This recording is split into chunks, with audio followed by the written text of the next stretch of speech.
Hi hello welcome back to our channel care moments.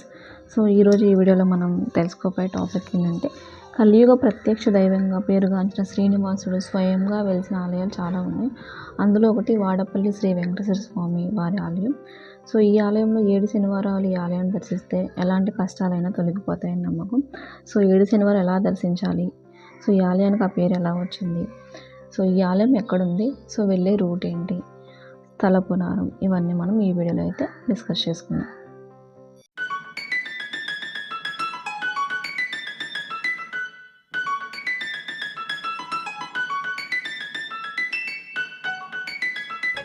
Vadapalli Venkateswara స్వామి ఆలయం ఎక్కడుందంటే ఆంధ్రప్రదేశ్లోని తూర్పుగోదావరి జిల్లా ఆత్రేయపురం నుంచి 6 కిలోమీటర్ల దూరంలో వాడపల్లి గ్రామం అనేది ఉంది. ఈ ఆలయాన్ని కోనసీమ తిరుపతి అని కూడా పిలుస్తారు. పచ్చని కోనసీమ గోదావరి నది ఒడ్డున గౌతమి పాయనందు వాడపల్లి గ్రామం ఉంది. ఈ వాడపల్లి గ్రామాన్ని పూర్వకాలంలో నౌకాపురి అని పిలిచేవారు. శ్రీ వెంకటేశ్వర స్వామి స్వయంగా ఇక్కడైతే వెలిశారు.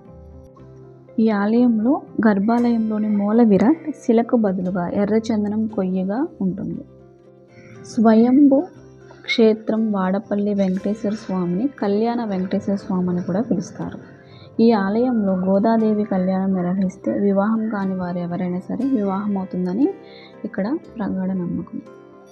వెంకటేశ్వర స్వామికి ఆ పేరు ఎలా వచ్చింది, నామకరణం ఎవరు చేశారంటే వెమ్ అంటే పాపాలను, కట అంటే పోగొట్టువారు, పాపాలను పోగొట్టువారు కాబట్టి వెంకటేశ్వరుని పేరు వచ్చింది. ఈ వెంకటేశ్వరుని పేరుని నారద మహర్షి నామకరణం అయితే చేశారు. ఈ గుడికి ఎవరైనా వెళ్ళాలనుకుంటే రావులపాలెం బస్ స్టాప్ అయితే ఉంటుంది. రావులపాలెం నుంచి వాడపల్లి టెంపుల్కి డైరెక్ట్గా బస్సు అయితే అవైలబుల్గా ఉంటాయి. మోర్ దాన్ బస్సెస్ అయితే ఉండవు. సింగిల్ బస్, ఒక బస్సే డ్రాపింగ్ అండ్ పికప్కి ఓన్లీ 1 బస్సే ప్రొవైడ్ చేశారు. రావులపాలెం బస్ స్టాండ్లో వాడపల్లి గుడికి బస్సెస్ అయితే అవైలబుల్గా ఉంటాయి. త్రూ ఆ బస్సెస్ ద్వారా వెళ్ళి మనము లైన్లో దర్శనం చేసుకుంటూ వెళ్ళిపోవచ్చు. సండే టు ఫ్రైడే అయితే నార్మల్గానే ఉంటుంది, రద్దీ ఉండదు. ఓన్లీ ఒక సాటర్డే మాత్రం బాగా రద్దీగా ఉంటుంది. ఫుడ్ కూడా ప్రొవైడ్ చేస్తారు. చాలా ఎర్లీగానే ఫుడ్ అయితే ప్రొవైడ్ చేస్తారు. యాజ్ 10కి ప్రొవైడ్ చేస్తారు మేము వెళ్ళినప్పుడు అయితే.